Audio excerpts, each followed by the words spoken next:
Hi welcome to మిత్ర world. జొన్న పిట్టు ఎలా చేయాలో జొన్న పిట్టు ఎలా చేయాలో చూపిస్తా వచ్చేయండి. నేనైతే అర కేజీ జొన్నలు అయితే తీసుకున్నాను. జొన్నలు అయితే మంచిగా చెరుక్కోవాలండి, పుల్లలు ఉంటాయి చాలా. నేనైతే మంచిగా చెరిగేసి నానబెట్టుకున్నా. నేనైతే ఉదయం పూట వండాలని చెప్పేసి నైటే నానబెట్టాను. కొంచెం ముందుగానే నానబెట్టానండి. నైట్ నానబెడితే సరిపోయింది. ఉదయం వండుకోవాలనుకుంటే, నైట్ వండుకోవాలంటే ఉదయాన్నే లవంగాలు నానబెట్టుకుంటే సరిపోద్ది. ఇంకెక్కువసేపు అవసరం లేదు. ఒక నైట్ అంతా నానబెడితే సరిపోద్ది. ఉదయం పూట వండుకున్నప్పుడు అది మంచిగా సెరిగేసి నానబెట్టి, జొన్న పిట్టు ఎంతో మంచిదండి తింటే. జొన్నలతో రొట్టెలు కూడా చేసుకుంటారు. చాలా రకాలు చేసుకున్న వాళ్ళు చేసుకుంటారు. మేమైతే జొన్నలతో ఎప్పుడు ఇలా పిట్ అయితే వండుతాను. నానబెట్టాను, మంచిగా కడిగేసుకొని నానబెట్టేసాను. నానబెట్టేసి నైటల్లా ఇంకా తెల్లారి మిక్సీ పెట్టేశాను. నేనైతే మిక్సీకి వేసుకుంటానండి. మిక్సీ పెట్టేసి ఒకేసారి కొంతమంది కడిగి ఆరబెడతారు. నేనైతే అలా ఏం చేయలేదు. ఒకేసారి కడిగేసాను కదా, కడిగేసి ఆమెతోనే మిక్సీ నీళ్ళు వంపేసి మిక్సీ పట్టేసాను. అందులోనే కొంచెం మెదిగాక బెల్లం కూడా వేసానండి. అర కేజీ జొన్నలకి పావు కేజీ బెల్లం అయితే పట్టిద్ది. మిక్సీ పెట్టాను. ఫస్ట్ చెప్పడం మర్చిపోయాను. ఒకేసారి బెల్లం కూడా దంచేసుకొని ఒకేసారి వేసుకుంటే సరిపోయిద్ది. అదిగో అర కేజీ జొన్నలకి పావు కేజీ బెల్లం అయితే సరిపోయిద్ది. అలాగే యాలక్కాయలు కూడా వేసుకోవాలా. యాలక్కాయలు నేనైతే యాలక్కాయ పొడి ఉందని యాలక్కాయ పొడి వేసేసాను. వేసుకున్నాక ఇంకా ఇడ్లీ పాత్ర ఉండిద్ది కదండి, ఇడ్లీ పాత్రలో పెట్టేసుకుంటే సరిపోద్ది. ఇడ్లీ లాగా పెట్టేసుకుంటే అయిపోయిద్ది.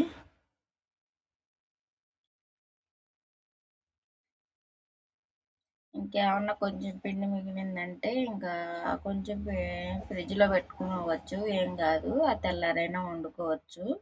ఒకవేళ మిగిలితే చెప్తున్నా, పెట్టుకోవచ్చు ఫ్రిడ్జ్లో.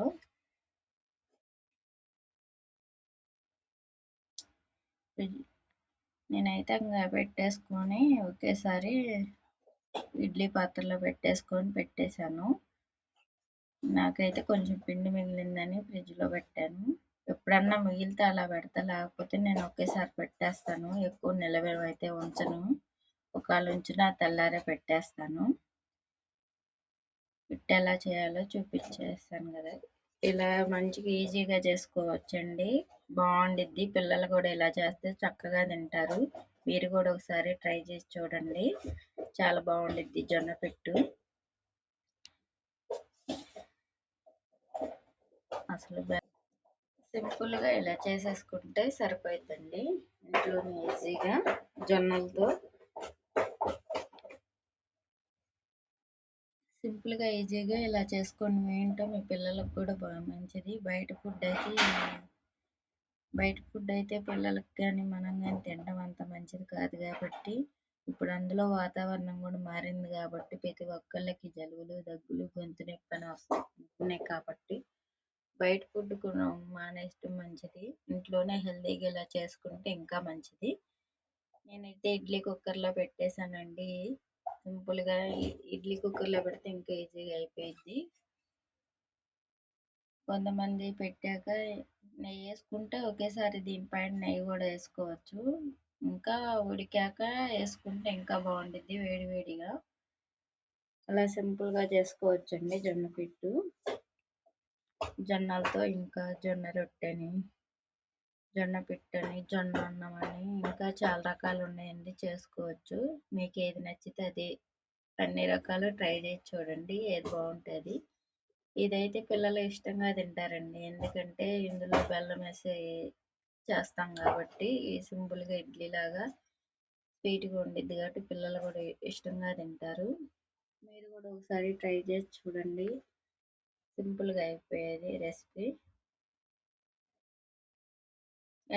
నాకైతే 5 నిమిషాలు 6 నిమిషాల్లో అయిపోయిందండి. ఇది ఇడ్లీ కుక్కర్లో పెడితే మనకి సౌండ్ వచ్చింది, అది ఆగిపోతే ఇడ్లీ ఉడికిపోయిందని ఈజీగా తెలిసిపోయింది.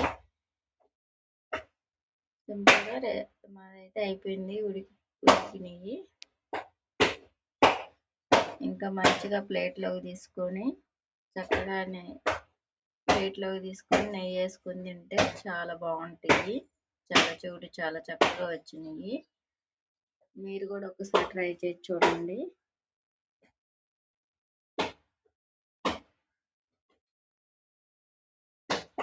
నేను ఇక్కడ మాట్లాడుతుంటే అక్కడ మా బాబు గోల్ చేస్తున్నాడు.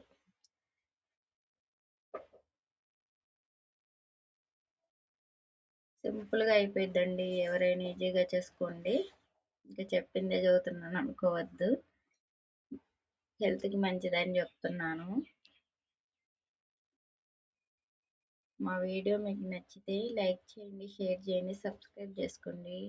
షేర్ చేయండి, కొంతమందికి వెళ్ళిద్ది.